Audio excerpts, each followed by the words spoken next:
Our reporter John McManus is in Port Elphinstone near Inverurie, where homes have been flooded. John. Well, the pumps are hard at work here this evening in Port Elphinstone, but it was a very different scene last night. In fact, it looked like a disaster movie, with water surging down the road here, inundating houses and causing a very sudden evacuation. Port Elphinstone this morning, another northeast town hit by flooding. Several streets and many more homes recovering from last night's onslaught by the River Don. Hundreds of people evacuated their homes, but this morning emergency workers and others were still concerned about some of them. I'm just checking on one of our service users. I'm a carer, and we're just checking that she's okay. Have you managed to contact her? The firemen are actually going away looking in the house at the moment. Laura McIntosh's ground floor flat was inundated. I seen the water rising onto the pavement outside and we just thought, get out. She'd heard the flood warnings and she tried to prepare. And we had no chance of getting sandbags. There was a 2-hour wait for sandbags in Inverurie last night. We just packed a few things and shipped out, basically. It wasn't until this morning we knew that there was boats getting everyone out of the flats.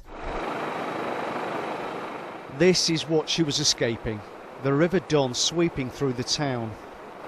Families grabbing what they could, then ferried out on ambulances. Place you can take is Kemney Academy's open. Inevitably, there was some confusion, with routes to the emergency rest centre blocked by water. I mean, this is an unprecedented flood, and inevitably the talk comes to what you can do to prevent it. I'm not sure there's any measures that could have been put in which would have stopped this, but obviously I think longer term people will want to look at the river management. After a succession of devastating floods, local and national politicians are under pressure to provide guarantees. They're finding it increasingly hard to explain scenes like this to voters. Well, things are much calmer here this evening, and I'm joined now by the local MP and MSP Alex Salmond. Mr Salmond, have you ever seen anything like the flooding that occurred here last night? No, it was a scene of total devastation. I mean, Canal Road there was part of the River Don, and the River Don was as broad as the Mississippi last night. A scene of complete devastation. Of course, that's a huge human angle. I mean, down the road there stays Mr and Mrs Ross. They've been married 67 years. They missed being flooded by inches last Monday. They were flooded out last night. It's heartrending. You've been out speaking to local people, clearly. Are they happy with the response from local and national government? Oh, there's huge admiration for the effort that was put in by the council, by the police, by the fire service. Nothing but complete admiration. I mean, and the operation that kicked in to help people, and remember, not a single life has been lost. It was exceptional last evening and indeed earlier this week. Nothing but praise. What we're looking for now, of course, is assistance from central government, not just the Bellwyn scheme, which already kicked in, and we're hoping very much that First Minister Nicola Sturgeon, when she's here tomorrow morning, will be announcing just that. Yes, she'll be here tomorrow. Thank you very much, Mr Salmond. Well, homes were also evacuated and power lost in the town of Ellon, about 15 miles north of here. Power has now been restored. My colleague Stephen Godden has spent the day there. Its riverside location would normally be a source of envy, but as the Ellon rose, it became a source of danger, the water surrounding this house and everyone inside. It was coming in both doors, along between the garage and the house. It was just like a river, and you couldn't stand up in it. This video captures the Ellon's rapid rise, water levels peaking around 5 AM, with serious consequences for those living close to the river. It's the middle of the afternoon here in Bruce Crescent, and the street and the pavements are still flooded. But 12 hours ago the situation was much worse, the water coming up over this wall behind me, forcing the residents in these homes to leave. Inside, the dirty water had claimed furniture and possessions. Alistair Campbell returning home briefly to salvage what he could. Oh, pretty much what we expected, to be honest. Our worst fears.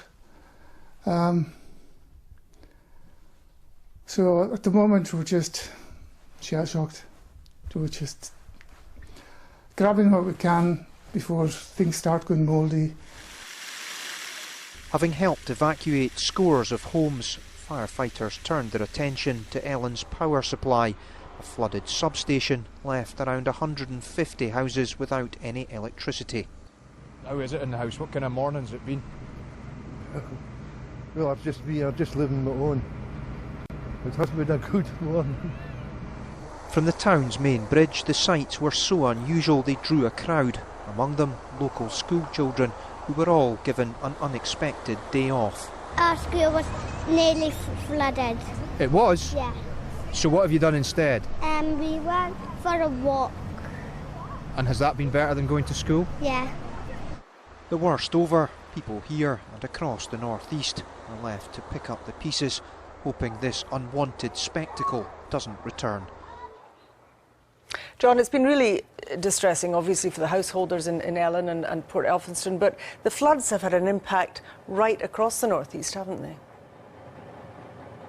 That's right, there's been a huge amount of rain over the past few days across Aberdeenshire, Perthshire and Angus, and it's led to really difficult travel problems with rails and roads submerged. Well, it's easier to get a better idea of what's been going on from the air. So my colleague Hugh Williams joined a Network Rail survey team in a helicopter to assess the damage from up high. From 1,500 feet up and at more than 100 miles an hour, as the Network Rail helicopter heads out of Perth, it looks like there's water everywhere. There's been particular concern about this bridge. It was up to sleeper level, so just below the rail, and that needed to be checked on a regular basis just to ensure that there was no movement in the stones underneath the track and the supporting embankment, and make sure there was no damage to it occurring because of the flow of the water. But that's not the main objective of today's survey. Even before we set off, it was clear the priority had to be a landslip at Killiecrankie Tunnel. There's been a lot of debris falling down onto the track, including some large trees. So we've got staff on site dealing with that, but we're going out to look at the rest of the line that perhaps staff haven't been able to get to, and we can target any response of ground crews to just go to specific sites. Engineers are working now to clear the problems, but train services between Inverness and the Central Belt have been disrupted, and there are still road closures in force. The A90 near Peterhead was shut in both directions by floodwater, and dozens of minor roads are still affected. Breakers of the skies need to be inspected and can cover much more ground much more quickly. And what this is revealing is that although water levels are going down, there are still plenty of areas where waterlogged ground and fallen trees are ready to slip across the track, potentially causing more problems. the trees have fallen over, and the tops of the trees, they look clear from here, but just to make sure, I took some pictures and we'll feed back to the engineers. The next problem's going to be snow, especially in Ayrshire, the Borders and Dumfries and Galloway. But the good news is emergency repairs have been completed to the runway at Aberdeen Airport. Hugh Williams, reporting Scotland. Meanwhile.